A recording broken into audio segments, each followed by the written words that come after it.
Welcome back. In previous lecture, we have discussed about CRO. CRO means cathode ray oscilloscope. See here, the basic building block of your CRO. Basically, CRO consists of five important components. Which are these? First one is your CRT.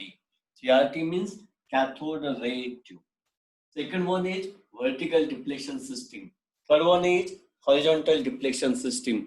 Fourth one is your power supply, and last one is your blanking circuit. We have discussed about the overall components of your CRO. We particularly explained in previous lecture what is CRT. You know, CRT consists of electron gun. When we start CRT, cathode heated by heater, it emits the electron. These emitted electrons comes under the influence of control grid. Control grid collect all electron those are scattered by your cathode and convert these scattered electron in the form of beam. Then that electron beam comes under the influence of your pre-accelerating anode, focusing anode, and final accelerating anode, where the speed or velocity of electron is increased so that high velocity electron will strike on your screen of this CRT. Screen is made up of phosphorus or fluorescence material. The property of this material is when high velocity electron strikes on this material, it absorbs the energy from electron beam and re-emit the energy in the form of light spot, in the form of light. That is, we convert electron beam into the visible spot. This is the action that what happens in your CRT. Now we have to deflect that electron beam vertically. Vertically means up and down, and horizontally. Horizontally means left to right. Suppose this is the screen. This is the screen of your CRO. CRO consists of small screen. Small screen means the size of this screen is very small compared to your television or your CRT monitor used in your computer. But here you are using very small screen. Therefore, for this screen, for small screen, we use different type of deflection system. See here, the second part that we have to discuss in CRO is deflection system. लक्षात घ्या. गेल्या लेक्चरमध्ये आपण CRO म्हणजे काय त्याचा अभ्यास केला. सीआरओ मध्ये आकृतीत दाखवल्याप्रमाणे सामान्यतः 5 कॉम्पोनंट असतात. त्यातला पहिला कॉम्पोनंट कालच्या लेक्चरमध्ये आपण अभ्यासला. पहिला कॉम्पोनंट कोणता आहे तुमचा? सीआरटी. सीआरटी म्हणजे काय? Cathode ray tube. Cathode ray tube जी असते ती काय असते बाळांनो? कॅथोड रे ट्यूब ही काचेची एक नलिका आहे ज्यामध्ये कॅथोड बसवलेला असतो. कॅथोड हा थर्मोआयनिक इमिशनच्या प्रिन्सिपलवरती काम करतो. हीटर तापला की कॅथोड तापतो. कॅथोड तापला की इलेक्ट्रॉन इमिट होतात. हे इमिटेड इलेक्ट्रॉन इकडे तिकडे स्कॅटर्ड झालेले असतात. त्या स्कॅटर्ड इलेक्ट्रॉनला एका बीमच्या स्वरूपात कन्व्हर्ट करण्यासाठी आपण तिथं कंट्रोल ग्रीड वापरतो.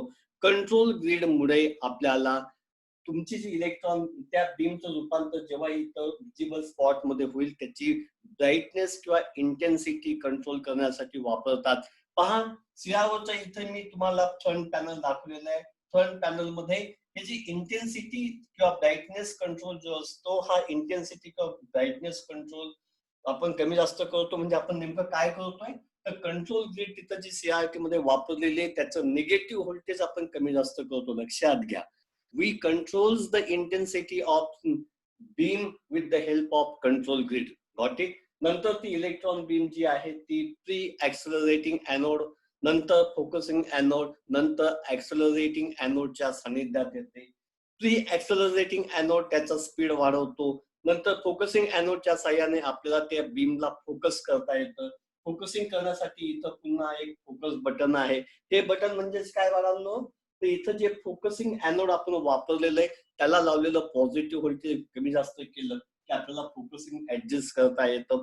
अशा पद्धतीने त्याचं स्पीड वाढतात. इलेक्ट्रॉन बीम जी आहे त्याचा आणखी स्पीड वाढवण्यासाठी आपण फायनल ऍक्सलरेटिंग एनोड कडे येतो आणि ही वेगवान इलेक्ट्रॉन बीम पडद्यावरती आदळते.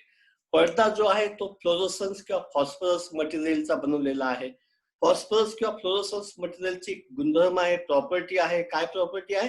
जेव्हा वेगवान इलेक्ट्रॉन बीम त्याच्यावरती स्ट्राईक होईल तेव्हा त्या इलेक्ट्रॉन बीमला तो ऍब्सॉर्ब करतो आणि त्यापासून प्रकाश ऊर्जा बाहेर टाकतो. This is a very important property of your fluorescence material and therefore we get the visible spot there. आपल्याला तिथं डोळ्यांना दिसणारा बिंदू मिळतो. आता ह्या बिंदूला आपल्याला वर खाली शिफ्ट करायचं असेल किंवा डावीकडून उजवीकडे शिफ्ट करायचं असेल तर त्यासाठी आपण दोन डिफ्लेक्शन पद्धती किंवा सिस्टीम तिथं वापरल्या असतात. Vertical deflection system and horizontal deflection system. With the help of this vertical deflection system, we can deflect the electron beam vertically, that is up and down. With the help of horizontal deflection system, we can deflect electron beam horizontally, that is from left to right. Whatever input we have to measure, unless otherwise stated, input is always given to the vertical input. See here we are giving the input. लक्षात घ्या, input नेहमी vertical deflection सिस्टीमला दिलं जातं. जे काही special application मध्येच फक्त इनपुट हे हॉरिझॉन्टल डिफ्लेक्शन सिस्टीमला दिलं जातं. हे जे व्हर्टिकल डिफ्लेक्शन सिस्टीमला आपण इनपुट देतो त्याला वाय इनपुट असं म्हणतात. हॉरिझॉन्टल डिफ्लेक्शन सिस्टीमला जे आपण इनपुट देतो त्याला एक्स इनपुट असं म्हणतात. Generally we use Y input as a input terminal of CRO. CR इथं तुम्ही दाखवलेलं वाय इनपुट जोपर्यंत आपण स्पेशल केस मध्ये त्याला वापरत नाही तोपर्यंत आपण सीआरओला वाय इनपुटच देतो. लक्षात घ्या, वाय इनपुट म्हणजे काय? व्हर्टिकल डिफ्लेक्शन सिस्टीमला आपण इनपुट देतो. हॉरिझॉन्टल डिफ्लेक्शन सिस्टीमला इनपुट देता येत नाही असं नाही, देता येतं, बट विशिष्ट कंडिशन मध्येच आपण त्याला देतो. केव्हा देतो आपण ह्या चॅप्टरच्या पुढच्या भागात केव्हा तरी मी तुम्हाला सांगेल, हे लक्षात घ्या. ओके, आता इलेक्ट्रॉन बीम आली. ह्या इलेक्ट्रॉन बीमला व्हर्टिकली डिफ्लेक्ट करायची असेल तर व्हर्टिकल डिफ्लेक्टिंग प्लेटची जी जोडी असेल जी हॉरिझॉन्टली ठेवलेली असते त्याला आपण ते इनपुट देतो, त्यामुळे इलेक्ट्रॉन बीम व्हर्टिकली डिफ्लेक्ट होईल. जर मला इलेक्ट्रॉन बीमला हॉरिझॉन्टली डिफ्लेक्ट करायचं असेल तर मला हॉरिझॉन्टल डिफ्लेक्टिंग प्लेटच्या जोडीला सिग्नल द्यायला लागेल. ओके, आता हे जे डिफ्लेक्टिंग प्लेटला आपण सिग्नल देतो, हे जे डिफ्लेक्शन सिस्टीम आपण वापरतो त्या दोन पद्धतीच्या आहेत. It is not from your syllabus. मी सिलेबसचं शिकवत नाही, पण तुम्हाला माहिती पाहिजे की we generally use two type of deflection system. One is electrostatic deflection system. See here, electrostatic deflection system, and second one is magnetic deflection system. Sometimes this magnetic deflection system is also known as electromagnetic deflection system. हा, electrostatic deflection system नेमकं काय असतं, magnetic deflection system काय असतं, तुमच्या syllabus मध्ये नसलं तरी इलेक्ट्रॉनिकच्या विद्यार्थ्यांना या गोष्टी माहीत असल्या पाहिजेत, म्हणून मी सांगतोय. इलेक्ट्रोस्टॅटिक डिफ्लेक्शन सिस्टीम मध्ये आपण electrically by using the electrical energy we deflect electron beam vertically or horizontally. जर तुम्ही इलेक्ट्रॉन बीम डिफ्लेक्ट करण्यासाठी व्हर्टिकली किंवा हॉरिझॉन्टली डिफ्लेक्ट करण्यासाठी इलेक्ट्रिकल एनर्जी वापरत असाल तर त्याला म्हणायचं electrostatic deflection system. It is only suitable for small screen. ज्या वेळेस तुमचा स्क्रीन छोटा असेल, इथं सीआरओचा स्क्रीन कसा आहे, छोटा आहे, then you can use electrostatic deflection system. But if we have to use broader screen or big screen just like your television or computer screen, in that case we cannot use electrostatic deflection system. त्या केस मध्ये तुम्हाला electrostatic deflection system वापरता येत नाही बाळांनो. त्या ठिकाणी तुम्हाला काय वापरायला लागतं, मॅग्नेटोस्टॅटिक डिफ्लेक्शन सिस्टीम वापरायला लागते.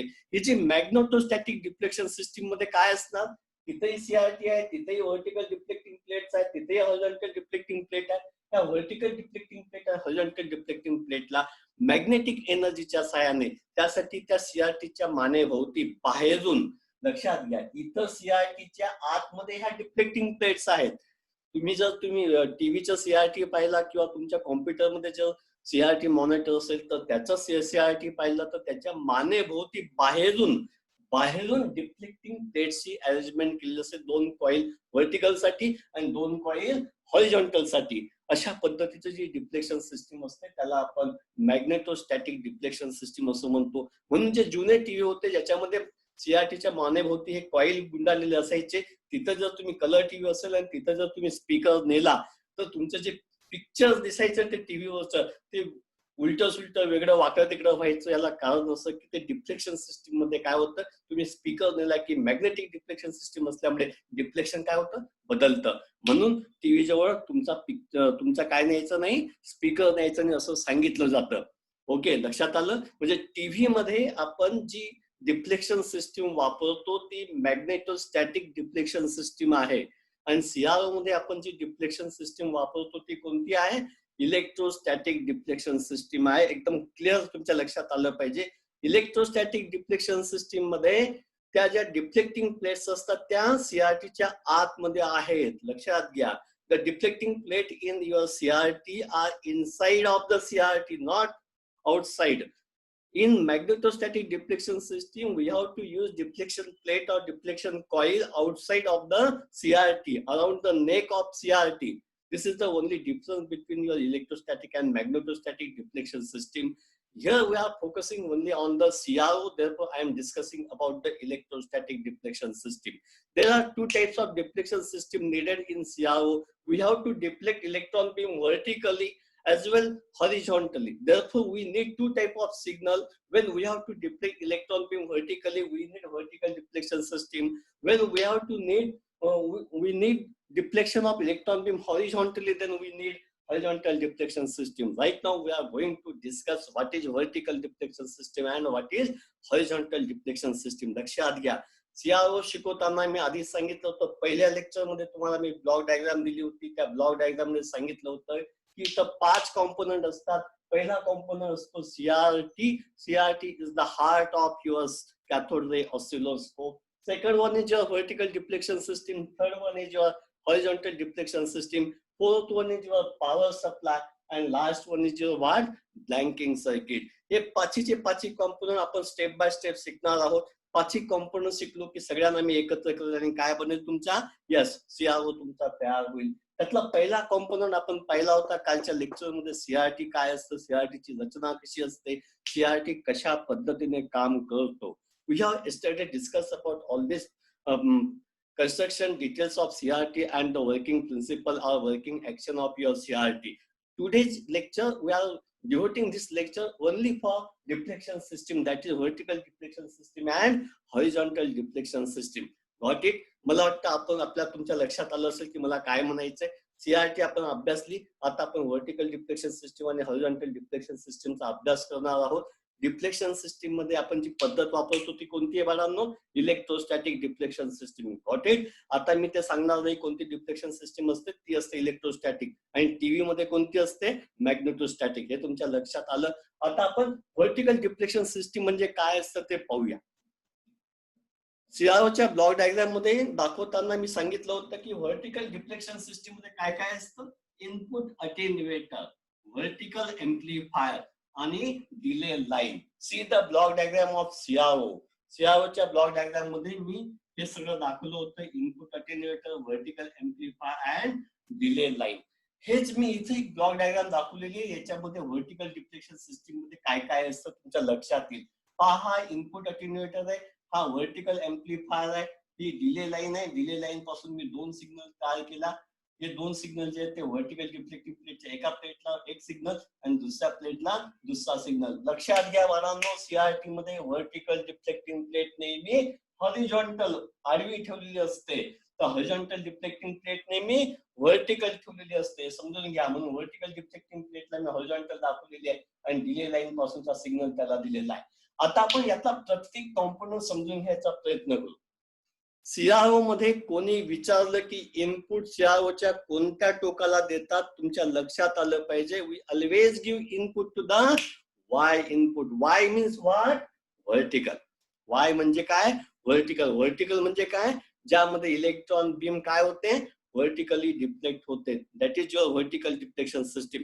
Unless otherwise stated, input is always given to the vertical deflection system of your CRO. हे वाक्य मी काल पण 2-4दा सांगितलं, आज पण 2-4दा सांगितलं. हे लक्षात ठेवणं तुम्हाला आवश्यक आहे. ओके, आता इनपुट जे तुम्ही देणार ते कशाला देणार, व्हर्टिकल डिफ्लेक्शन सिस्टीमला. हे इनपुट सीआरओला इनपुट वायरच्या सहाय्याने नाही देत. We use special type of probe or connector. सीआरओला इनपुट जोडण्यासाठी आपण स्पेशल प्रोब वापरतो, त्याला सीआरओ प्रोब असं म्हणतात. सीआरओचा प्रोब असं म्हणतात, किंवा काही लोक त्याला कनेक्टर, बीएनसी कनेक्टर, कोणतं कनेक्टर म्हणतात त्याला? BNC. BNC means BioNet connector. It is the connector used to connect CRO input to the CRO. CROच्या सहाय्याने जे काही मोजायचं असतं ते त्या बायोनेट कनेक्टरच्या सहाय्याने, त्या प्रोबच्या सहाय्याने आपण सीआरओला जोडतो. हे प्रोबच का वापरतात? जेणेकरून तिथलं इम्पेडन्स मॅचिंग जे आहे, लक्षात घ्या, इम्पेडन्स मॅचिंग. तुम्हाला शिकायची इच्छा आहे, मला शिकवायची इच्छा आहे, मीडिया कोणताही असेल, जर तुम्हाला काहीतरी घ्यायची इच्छा असेल आणि मला काहीतरी द्यायची इच्छा असेल, म्हणजे तुमचा आणि माझा इम्पेडन्स मॅच होत असेल, when there is the matching of impedance between source and input, then and only then maximum power get transferred from source to the device. लक्षात घ्या.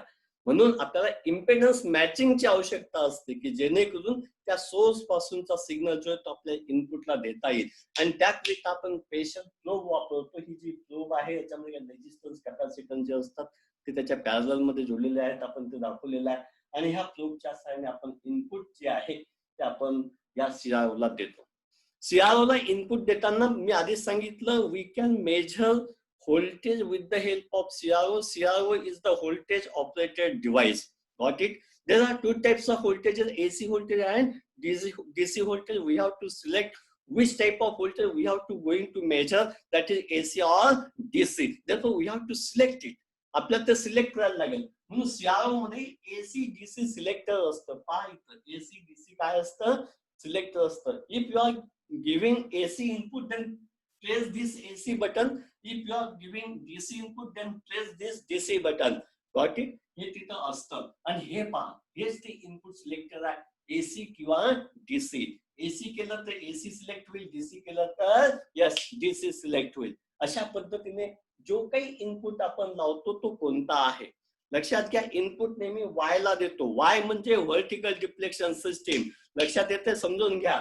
Input is always given to the Y. Y means vertical deflection system. Input may be AC or DC. If you are giving input AC, then you have to select AC. If you are giving DC input, then you have to select the DC. This is the fact. This is the funda. आता तुम्ही AC आणि DC ची निवड केली. Now then vertical deflection system comes in action. तिथून तुमची vertical deflection system action मध्ये येते. तिथं म्हणजे आतापर्यंत आपण काय केलं होतं बाळांनो? आतापर्यंत आपण सीआरओची प्रोब घेतली. ती सीआरओची प्रोब त्या जे काही मोजायचं असेल त्याला आपण जोडली. त्या प्रोबचं जे सिग्नल आहे आपण इथं त्याला जोडलेलं आहे. हे कशाला जोडलं गेलं? आतमध्ये एसी डीसी सिलेक्टरला. एसी किंवा डीसी आपण दाबलं, एसी असेल तर एसी, डीसी असेल तर डीसी. आता तुमच्या व्हर्टिकल डिफ्लेक्शन सिस्टीमचा पहिला ब्लॉक कामाला येतो. तो ब्लॉक कोणता आहे तुमचा? Input attenuator. येते लक्षात? सीआरओचा ब्लॉक डायग्राम पहा. पहिलं काय असतं? Input attenuator. This is your vertical deflection sensitivity of your CRT. काय असते डिफ्लेक्शन सेन्सिटिव्हिटी? काय असतं? जर तुम्ही 1 व्होल्ट इनपुट दिलं, when you are applying 1 volt input to this terminal, 1 volt input दिल्यावरती या सीआरओच्या ह्या स्क्रीनवरती किती मिलीमीटर किंवा किती सेंटीमीटर या इलेक्ट्रॉन बीमचं डिफ्लेक्शन होतं, हे सांगणारा जो घटक आहे त्याला काय म्हणतो आपण? Deflection sensitivity.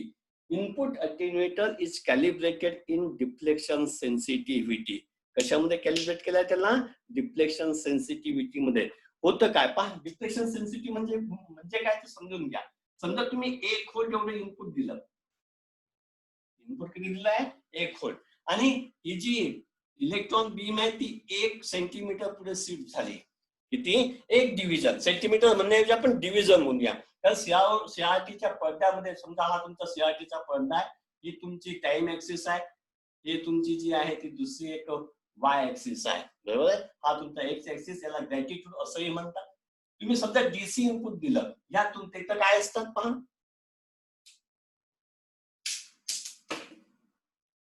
इथं अशा डिव्हिजन असतात. ही एक डिव्हिजन, ही एक डिव्हिजन, ही एक डिव्हिजन, खाली पण तसे डिव्हिजन आहे. इकडे पण अशा डिव्हिजन असतात पहा.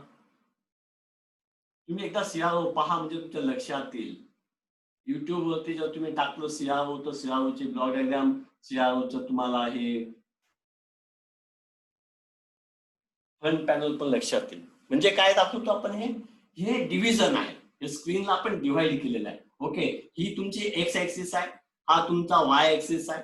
समजा तुम्ही एक व्होल्ट डीसी इनपुट लावलं, you are applying 1 volt DC input, and समजा हे सुरुवातीला आपली जी लाईन होती, टाइम ऍक्सेस होती, इथं होती, आता ती एक डिव्हिजन शिफ्ट झाली, इथं आली. लक्षात घ्या, आता ती कुठं आली तुमची, इथं आली. म्हणजे एक डिव्हिजन, किती डिव्हिजन शिफ्ट झाली, एक डिव्हिजन. 1 व्होल्ट इनपुट लावल्यामुळे एक डिव्हिजन शिफ्ट झाली. म्हणजेच त्याची डिफ्लेक्शन सेन्सिटिव्हिटी जी आहे किती असेल, 1 डिव्हिजन पर व्होल्ट. 1 डिव्हिजन पर व्होल्ट. यासाठी तिथं व्होल्ट पर डिव्हिजनचं हे बटन असतं पहा, व्होल्ट पर डिव्हिजन. 1 व्होल्ट लावलं तर किती डिव्हिजन तुमचं ते शिफ्ट होतं. हा जो इनपुट अटेन्युएटर आहे ते बटन कोणतं आहे बाळांनो तुमचं, व्होल्ट पर डिव्हिजन.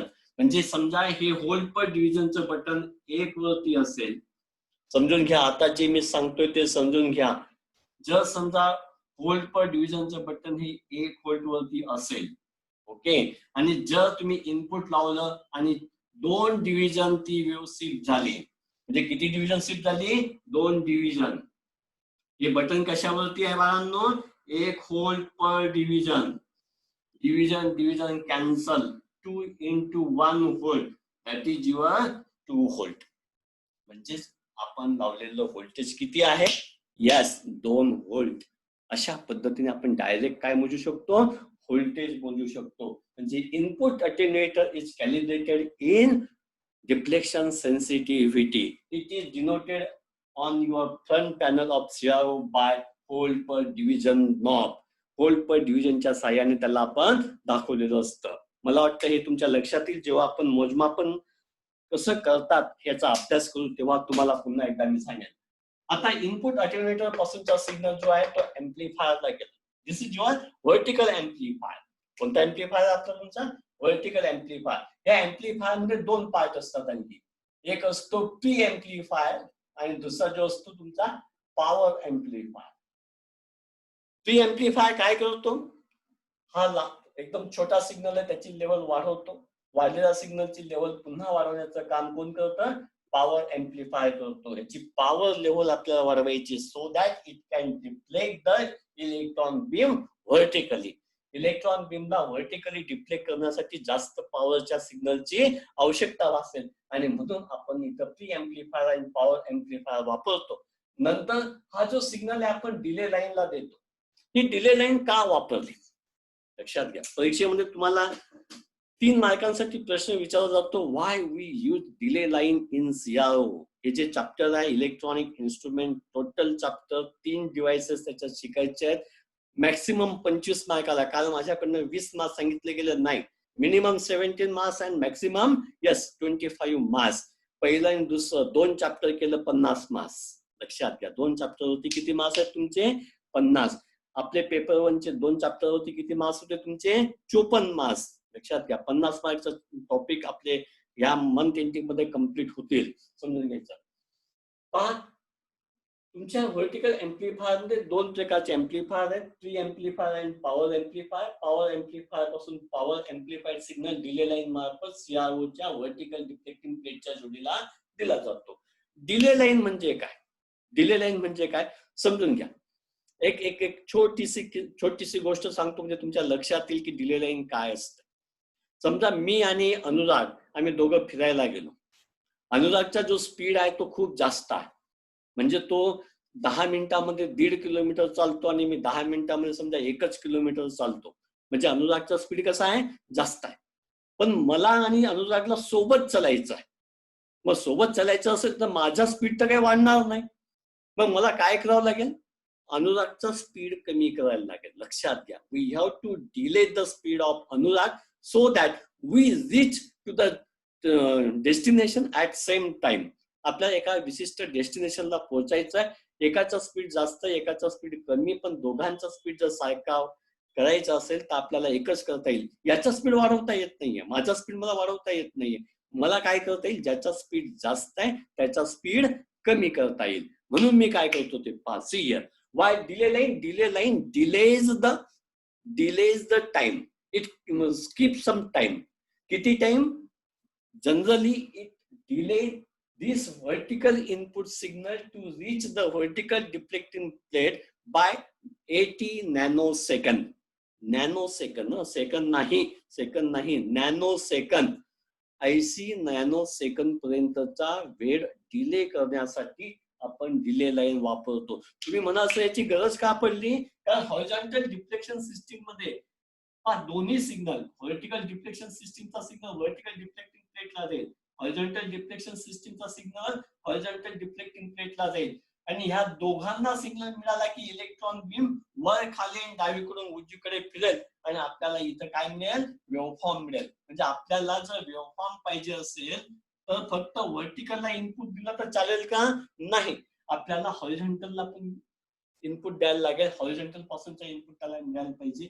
म्हणून दोन्ही दिशेने जर तुम्हाला सिग्नल एकाच वेळेस मिळालं तरच आपल्याला परफेक्ट वेव्हफॉर्म मिळेल. एक आधी एक नंतर तर त्याच्यामध्ये काय होईल? डिस्क्रिमिनेशन होईल. हॉरिझॉन्टल डिफ्लेक्शन सिस्टीम मध्ये जास्त सर्किट असतात. पहिलं सर्किट असतं ट्रिगर सर्किट, दुसरं सर्किट असतं टाइम बेस्ड जनरेटर, तिसरं सर्किट असतं हॉरिझॉन्टल एम्प्लिफायर. ह्या हॉरिझॉन्टल एम्प्लिफायर मध्ये पुन्हा हॉरिझॉन्टल प्री एम्प्लिफायर असतो, जसं इथं आहे तसा प्री एम्प्लिफायर असतो. आणखी तिथे एक पॅराफेज एम्प्लिफायर असतो. हा पॅराफेज एम्प्लिफायर का वापरतात? हॉरिझॉन्टल डिफ्लेक्शन सिस्टीम मध्ये एका प्लेटला जो इनपुट दिला जातो त्यामध्ये इलेक्ट्रॉन बीम डावीकडून उजवीकडे जाते. पुन्हा त्या इलेक्ट्रॉन बीमला उजवीकडून डावीकडे आणण्यासाठी दुसऱ्या डिफ्लेक्टिंग प्लेटला निगेटिव्ह व्होल्टेज दिलं जातं, जेणेकरून ती इलेक्ट्रॉन बीम उजवीकडून कुठे येईल? डावीकडे येईल. त्यासाठी इथं आपण पॅराफेज एम्प्लिफायर वापरतो. नंतर इथं आणखी एक पॉवर एम्प्लिफायर असतो.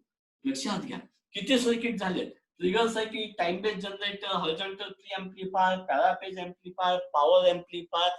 Therefore, horizontal signal takes more time to reach the horizontal deflecting plate. या horizontal deflecting plate ला पोहोचण्यासाठी horizontal सिग्नलला जास्त वेळ लागतो. किती वेळ जास्त लागतो? 80 नॅनोसेकंद जास्त लागतो. आणि व्हर्टिकल डिफ्लेक्शन सिस्टीम मध्ये फक्त इनपुट अटेन्युएटर आणि हे दोन एम्प्लिफायर असतात. हा सिग्नल इथं लवकर पोहोचू शकतो. दोन्ही सिग्नल मला एकाच वेळेस पोहोचवायचे आहेत. म्हणून मला काय करावं लागेल? याचा स्पीड मला वाढवता येणार नाही, म्हणून मी याचा स्पीड थोडासा काय करतो? कमी करतो. आणि हे कमी करण्यासाठी मला काय वापरायला लागतंय? Yes, for this purpose we need delay line. आणि त्यासाठी आपल्याला डिले लाईन तिथं वापरणं आवश्यक असतं. पुन्हा आपण एक कन्क्लूड करूया. 2 मिनिटात आपण हा टॉपिक कन्क्लूड करू. What is vertical deflection system? मी आधीच सांगितलं, सीआरओ मध्ये सीआरटी असते. सीआरटी मध्ये इलेक्ट्रॉन गनच्या साह्याने इलेक्ट्रॉन बीम तयार होते. ही बीम फॉस्फरसच्या पडद्यावरती आदळते. फॉस्फरसच्या पडद्यावरती बीम पडली की तिचं रूपांतर डोळ्यांना दिसणाऱ्या स्पॉट मध्ये होते. आता हा जो स्पॉट आहे त्याला व्हर्टिकली म्हणजे वर खाली, हॉरिझॉन्टली म्हणजे डावीकडून उजवीकडे हे फिरवण्यासाठी vertical deflection system and horizontal deflection system आपण वापरतो. व्हर्टिकल डिफ्लेक्शन सिस्टीम मध्ये काय असतं? तर व्हर्टिकल डिफ्लेक्शन सिस्टीम मध्ये इनपुट अटेन्युएटर आहे, एम्प्लिफायर आहे आणि डिले लाईन आहे. इनपुट अटेन्युएटरच्या आधी मी सांगितलं की जे काही इनपुट देतो आपण सीआरओच्या प्रोब मार्फत देतो किंवा कनेक्टर मार्फत देतो. ते प्रोब आणि कनेक्टर मार्फत इनपुट एसी आहे का डीसी आहे ते आपण सिलेक्ट करतो आणि नंतर ते इनपुट अटेन्युएटरला दिलं जातं. इनपुट अटेन्युएटर हा डिफ्लेक्शन सेन्सिटिव्हिटी मध्ये कॅलिब्रेट केलेला असतो. What is deflection sensitivity? Deflection sensitivity is the amount of displacement takes place due to applying the 1 volt of signal. 1 volt of input is applied to the Y input, then displacement of the electron beam occurs vertically. How much displacement is occurred vertically when we apply 1 volt of input signal to the Y input? This is known as deflection sensitivity. Okay. Input attenuator is calibrated in deflection sensitivity. In simple word, एकदम सोप्या भाषेत जर सांगायचं असेल तर input अटेन्युएटर म्हणजे तुमच्या सीआरओच्या front panel मध्ये दाखवलेलं हे व्होल्ट पर डिव्हिजनचं बटन. व्होल्ट पर डिव्हिजनच्या बटन मध्ये काय होतं? जेव्हा तुम्ही याला समजा हे जे बटन आहे 5 व्होल्ट पर डिव्हिजनला आहे, याचा अर्थ असा की जर हे बटन 5 व्होल्ट पर डिव्हिजनला असेल आणि एक डिव्हिजन शिफ्ट झालं असेल तर 5 व्होल्ट मिळाला एक डिव्हिजन, म्हणजेच ते इनपुट किती असेल 5 व्होल्ट. येते लक्षात? म्हणजे व्होल्टेज मोजण्यासाठी ह्या बटनाचा उपयोग होतोय. Input attenuator is calibrated in deflection sensitivity. Deflection sensitivity is denoted here as volt per division knob. Volt per division knob helps you to measure the voltage. Got it? आता जो सिग्नल आहे तो तुमच्या एम्प्लिफायरला जातो. एम्प्लिफायरचे दोन प्रकार असतात. त्याच्या एकाच एम्प्लिफायर मध्ये दोन पार्ट आहेत, pre amplifier and power amplifier. Pre amplifier त्याची लेवल वाढवतो, नंतर वाढलेला सिग्नल पॉवर एम्प्लिफायरला देतो. पॉवर एम्प्लिफायर आपण शिकलोय पुश पुल पॉवर एम्प्लिफायर वापरतो, त्यामुळे तिथं पॉवर लेवल वाढते. वाढलेल्या पॉवरचा सिग्नल डिले लाईन मार्फत सीआरटीच्या व्हर्टिकल डिफ्लेक्टिंग प्लेटला दिला जातो आणि इलेक्ट्रॉन बीम व्हर्टिकली डिफ्लेक्ट होईल. इलेक्ट्रॉन बीम फक्त व्हर्टिकल इनपुट दिला आणि डिफ्लेक्ट झाली असं होणार नाही. We have to give the horizontal signal also. जर तुम्ही हॉरिझॉन्टल डिफ्लेक्शन सिस्टीम पाहिली तर त्याच्यामध्ये भरपूर सर्किट असतात. ट्रिगर सर्किट आहे, टाइम बेस जनरेटर आहे, हॉरिझॉन्टल एम्प्लिफायर आहे. हॉरिझॉन्टल एम्प्लिफायर मध्ये प्री एम्प्लिफायर आहे, पॅराफेज एम्प्लिफायर आहे, पॉवर एम्प्लिफायर आहे. म्हणजे हॉरिझॉन्टल डिफ्लेक्शन सिस्टीम मध्ये जास्त युनिट आहेत, जास्त सर्किट्स आहेत. Therefore, it takes more time to reach the horizontal deflecting plate than vertical deflecting plate. Vertical deflecting plate ला येणाऱ्या सिग्नल पेक्षा horizontal deflecting plate ला येणारा सिग्नल थोडासा उशिरा पोहोचतो. पण दोन्ही सिग्नल एकाच वेळेस पोहोचले पाहिजेत. मी उदाहरण दिलं अनुराग आणि माझं. अनुरागचा स्पीड जास्त आहे, माझा स्पीड कमी आहे. मी माझा स्पीड वाढवू शकत नाही. ऑप्शन एकच, अनुरागचा स्पीड काय करा, कमी करा, डिले करा. म्हणजेच आपण व्हर्टिकल डिफ्लेक्शन सिस्टीमला काय करतो, थोडंसं डिले करतो. How much time? Yes, 18 nano second इतका आपण त्याला काय करतो, डिले करतो. Okay, this is your vertical deflection system. म्हणजे तुमच्या लक्षात आलं असेल की सीआरओ मधला व्हर्टिकल डिफ्लेक्शन सिस्टीमच्या साह्याने आपण जो अज्ञात इनपुट आहे तो घेतो, त्याची लेवल वाढवतो. वाढलेल्या सिग्नलला पॉवर एम्प्लिफायरच्या साह्याने त्याची पॉवर लेवल वाढवतो आणि नंतर आपण त्याला व्हर्टिकल डिफ्लेक्टिंग प्लेटला देतो, ज्यामुळे इलेक्ट्रॉन बीम वर खाली शिफ्ट होईल. फक्त वर खाली शिफ्ट होऊन चालणार नाही, तर त्यासाठी आपल्याला कोणता सिग्नल लागेल, पुन्हा हॉरिझॉन्टल डिफ्लेक्शन सिस्टीम. ओके, आपण हॉरिझॉन्टल डिफ्लेक्शन सिस्टीम काय असतं ते पुढच्या लेक्चर मध्ये पाहू. थोडस याच्यामध्ये कॉन्सन्ट्रेट करा म्हणजे तुम्हाला व्हर्टिकल डिफ्लेक्शन सिस्टीम समजेल. Okay, thank you.